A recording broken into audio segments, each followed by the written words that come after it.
दोस्तों, आज की उर्दू डिक्शनरी में आपके साथ शेयर करूंगी लफ्ज़ कलील और दूसरा लफ्ज़ बलीग। सबसे पहले बात करेंगे लफ्ज़ कलील पर। कलील का मतलब होता है मिक़दार या तादाद के एतबार से कम, थोड़ा, छोटा या कोताह भी के मायनों में भी ये इस्तेमाल होता है। मान या मात्रा में बहुत कम, अल्प और न्यून। इंग्लिश में little, small, scanty, deficient, moderate, few, lean और शॉर्ट जैसे अल्फाज इसके लिए हम इस्तेमाल करते हैं। जुमले में इस तरह इस्तेमाल करेंगे, इस कलील अरसे में मुल्क काफ़ी तरक्की कर चुका है। यानी इस थोड़ी सी मुद्दत में, कम वक्त में मुल्क काफ़ी तरक्की कर चुका है।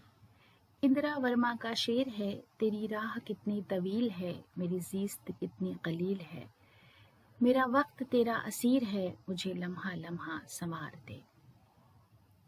उसके बाद दूसरा लफ्ज़ है बलीग।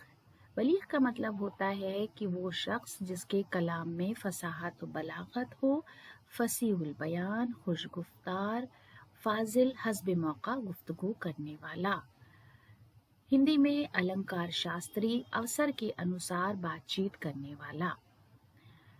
इंग्लिश में एलोक्वेंट और आर्टिकुलेट पर्सन और style to be tackle a difficulty comprehensive.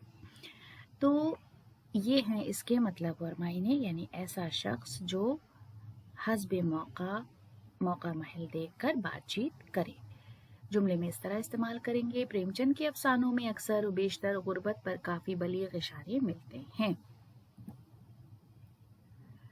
जलील मानकपुरी का शेर है, बहुत बलीग है अंदाज़ गुफ्तगू उसका, हर एक लफ्ज़ में एक दास्तान रखता है। तो दोस्तों, इसी खूबसूरत शेर के साथ आज का वीडियो ख़त्म करते हैं। अगले वीडियो में आपसे फिर मुलाकात होगी। वीडियो देखने के लिए बहुत बहुत शुक्रिया।